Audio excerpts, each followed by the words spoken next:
Let's start with first news. Carlos Prates has sent a clear message to Islam Makhachev, and it looks like he is already thinking about becoming the next welterweight champion. Prates has been making his intentions known, and this time his message was aimed directly at Islam. The Brazilian fighter believes he has what it takes to step into the octagon with Islam and pull off a huge upset. Prates said he wants to knock Islam out and then take the welterweight championship belt all the way back to Brazil. That is a bold statement, especially considering the level of competition Islam has faced throughout his career. But Prates does not seem intimidated at all. Instead, he is confident in his power, his skills, and his ability to become a champion. In his message to Islam, Prates made his intentions very clear. He basically said that when they fight, he is going to knock Islam out and bring that belt to Brazil. Prates also made history part of his goal. He wants to become the first Brazilian welterweight champion in UFC history, and he believes defeating Islam would be the perfect way to achieve that. Of course, talking about knocking out Islam is one thing, but actually getting the opportunity to do it is another. Islam is known for his elite grappling, incredible control, and ability to dictate where the fight takes place. Still, Prates appears ready for the challenge. He is not backing down, and his confidence continues to grow as he looks toward the top of the welterweight division. If Prates gets his opportunity against Islam, he clearly believes the result will be shocking. His goal is simple: knock Islam out, win the championship, and take the belt back home to Brazil. Move on to another news. Max Holloway appeared to be annoyed after watching Islam Makhachev pose with 2 championship belts at UFC 330. Holloway was watching the fight on his phone when he suddenly noticed something that caught his attention. He immediately started questioning the flag Islam was holding and seemed genuinely confused about what he was seeing. Holloway asked, "What is that flag? Can somebody explain to me what the flag is?" He then admitted that he had never seen the flag before, saying it was unfamiliar to him. But that was not the only thing that caught Holloway's attention. He also noticed Islam posing with 2 belts, and that appeared to bother him even more. Holloway questioned why Islam had 2 belts, especially considering that he had moved up to welterweight and was now competing for the 170-pound title. He basically pointed out that Islam may have won the 2nd belt temporarily, but he is now defending only 1 championship. Holloway said, "Why do you have 2 belts?" He continued wondering why Islam keeps posing with both titles, making it clear that he did not completely understand the situation. The reaction from Holloway quickly drew attention because the 2-belt situation has been a major talking point ever since Islam moved up to welterweight. Islam previously held the lightweight championship, but after moving up, he captured the welterweight title and became a 2-division champion. However, Holloway appeared to believe that the 2nd belt should no longer be part of the celebration now that Islam is focused on defending his welterweight championship. His reaction was clearly filled with confusion and frustration, especially when he saw Islam posing with both belts. And while Holloway was questioning the situation, the debate over Islam's 2 belts continued to generate plenty of attention among UFC fans and fighters. The unusual celebration certainly gave Holloway something to talk about, and his reaction quickly became another interesting moment surrounding Islam's championship reign. Move on to another news. Sean O'Malley has revealed that he plans to sit out until after UFC 333, as he waits to see how the bantamweight division develops. The biggest fight on his radar is the upcoming trilogy between Merab and Petr Yan at UFC 333 on October 24th. With that fight expected to have major consequences for the division. Sean says he has no intention of rushing back into action before seeing what happens. Sean explained that he is essentially going to sit out until October 24th and watch how everything plays out. He said, "I'm sitting out. I'm sitting my happy ass out till October 24th. I'm going to see what happens." That means Sean is prepared to wait for the result of the trilogy fight before deciding what comes next in his own career. Interestingly, Sean also suggested that even if Petr Yan loses, a rematch could still potentially be on the table. He admitted that he might offer Yan another fight regardless of the result, although he quickly added that it would probably not happen. Sean said he would have to see how everything develops before making that decision. For now, though, he believes the bantamweight division is becoming increasingly interesting, with several dangerous contenders making their way toward the top. One of the fighters Sean specifically mentioned was Umar Nurmagomedov. Umar is continuing to rise through the division, and Sean pointed out that his upcoming fight against Song Yadong is another matchup worth watching closely. Sean described that fight as a big one and appeared excited about what it could mean for the division. He initially thought the fight was happening next weekend, but then realized it was actually 2 weekends away. His reaction brought some humor to the conversation as he corrected himself and joked about getting the date wrong. Still, the bigger point remains clear. Sean O'Malley is choosing to wait rather than immediately jump back into competition. He wants to watch the trilogy between Merab and Peter Yan, see what happens with Umar and Song, and then decide where he fits into the division. With so many potential matchups developing, Sean believes there is no reason to rush. He is sitting out for now, watching the division unfold and waiting for the perfect opportunity to make his return. Move on to another news. Chael Sonnen has revealed a recent conversation he had with Daniel Cormier about Islam Makhachev and the enormous pressure Islam was dealing with heading into UFC 330. According to DC, the public may not have fully understood just how much was at stake for Islam. The fight against Ian Gary was not simply another title defense. Islam was entering the fight with a historic record on the line. A victory would give Islam his 17th consecutive UFC win, officially surpassing Anderson Silva's previous record of 16 straight victories. Chael explained that he spoke with Daniel Cormier shortly before discussing Islam, and DC remains a huge supporter of him. The two have trained together and continue to consider themselves teammates.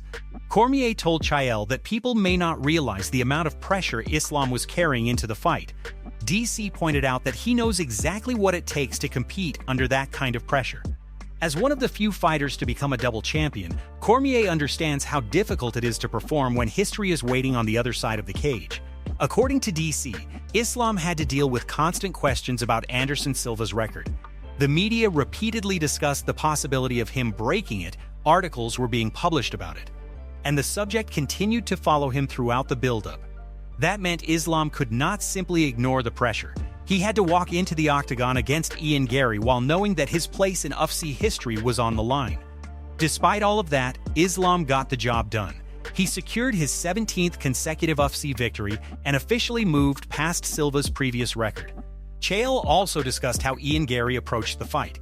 He believes Gary tried different strategies to disrupt Islam and make him uncomfortable. However, Chael ultimately felt that Gary spent too much time trying to gain Islam's approval. According to Sonnen, Gary seemed overly concerned with being liked by Islam rather than focusing entirely on the competitive side of the matchup. In the end, Islam managed to handle the pressure, overcome Gary, and make UFC history. The victory was more significant than just another successful title defense. Islam entered UFC 330 carrying the weight of expectations, a historic winning streak, and a record that had stood for years. And when the pressure was at its highest, Islam delivered a historic performance. Move on to another news. Kamaru Usman has explained why he believes he would have been Islam Makhachev's toughest stylistic matchup at welterweight. Usman believes his elite wrestling background could have created major problems for Islam, especially because the current welterweight division does not have many fighters with the ability to match Islam in the wrestling department. According to Usman, he has been saying this for quite some time. In fact, he claims he was already making this argument last year before Islam officially moved up to welterweight. Usman explained that when he looked at the division, he saw several talented fighters coming through the rankings.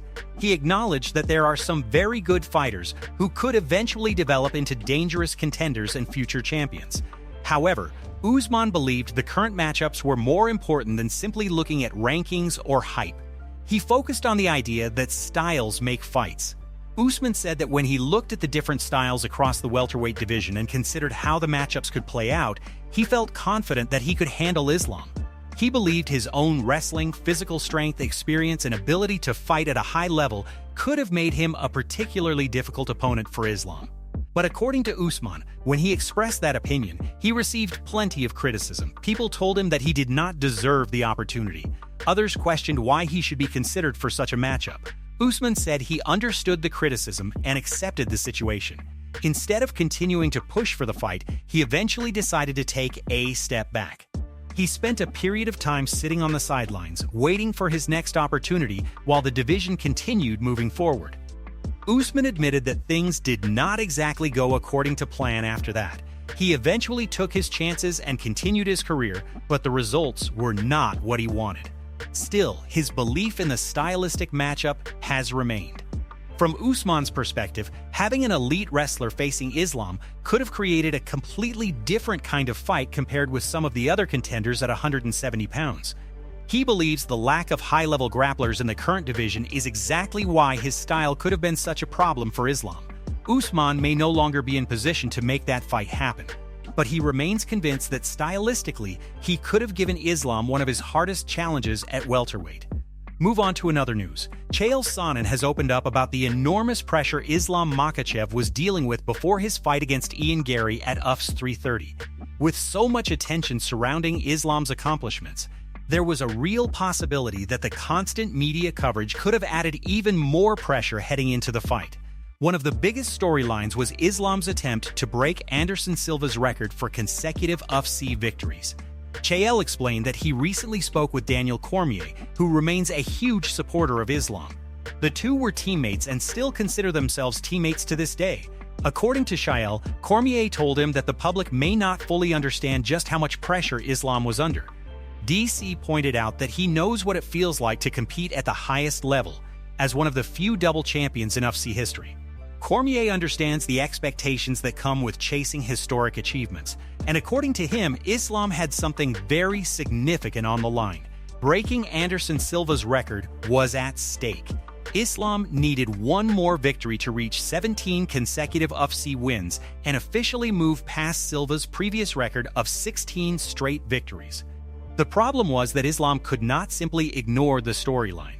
The media kept asking him about the record. Articles continued to be written about it, and the subject followed him throughout the entire build-up. That meant Islam had to enter the octagon against Ian Garry while carrying all of that pressure on his shoulders. Garry also attempted to make things difficult for Islam. According to Chael, Garry tried different approaches to disrupt Islam and take him out of his comfort zone. However, Chael ultimately believed Garry spent too much time trying to be liked by Islam. Despite all of the pressure, Islam remained focused and managed to get the job done. He defeated Garry and officially secured his 17th consecutive UFC victory, giving him the record for the most consecutive wins in UFC history. That accomplishment made the victory even more impressive because Islam was not simply fighting another opponent, he was fighting with history hanging over him. The constant questions, media attention, expectations, and pressure could have affected anyone, but Islam handled it. He walked into UFC 330 with the weight of a historic record on his shoulders and walked out with his name officially written into UFC history. It was a huge accomplishment for Islam, and despite all the pressure surrounding him, he delivered when it mattered most. Move on to another news. Islam Makhachev's move to welterweight may be forcing him to change his fighting style. At UFC 330, Islam did not look quite as dominant as he did during his lightweight run, and that has raised questions about how he will adapt to the bigger division.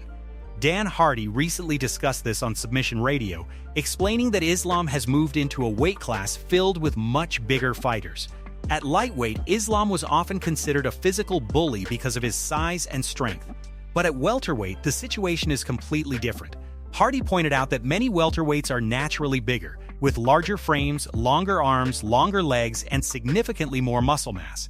Some fighters stand around 6'2", 6'3", or even 6'4", making them much harder to control and take down. That means Islam can no longer rely on simply being the bigger, stronger fighter. According to Hardy, Islam's game may need to become more focused on hustle and forcing opponents to work constantly.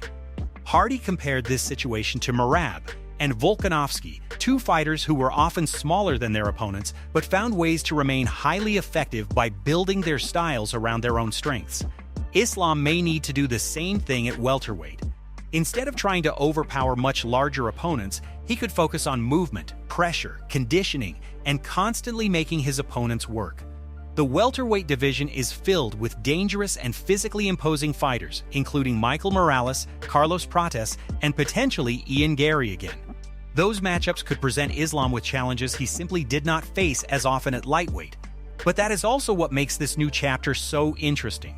Islam has now experienced what a true welterweight feels like, and his next fight will show whether he can successfully adapt, if he wants to remain champion and continue defending the belt.